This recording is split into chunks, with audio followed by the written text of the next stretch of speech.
যারা কিনা Brazil support করো আর ব্রাজিলকে অনেক বড় মনে করো আর আর্জেন্টিনাকে দামি দাও না, তাহলে এই ভিডিওটা তাদের জন্য। 2008 সালে অলিম্পিক গোল্ড কাপে সেমিফাইনাল ম্যাচটা উপরে ভিডিওটা দেখতে থাকো।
তো মনে করি বিষয়টা বুঝতে পারছো, দেখছো কত সুন্দর একটা খেলা।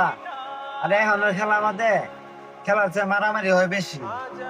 তো আমি একটা কথাই বলি যে খেলবো আর আমরা শুধু শুধু যে কেন ঝগড়া করবো। আর্জেন্টিনা, ব্রাজিল, যে যে দল সাপোর্ট করি, সে যার খেলা হোক, আমরা দুজন মিলে খেলা দিই, ঝগড়া থেকে বিরত থাকি। তো আশা করি সবাই ভালো খেলবে। তো আমি শুধু আর্জেন্টিনার সাপোর্টার, এই কারণে আমি ভিডিওটা করলাম। আর উপরে যে ভিডিওটা দেখলেন, তো আমি বোঝানোর জন্য উপরে ভিডিওটা দিছি। তো সবাই ভালো থাকবেন, আসসালামু আলাইকুম।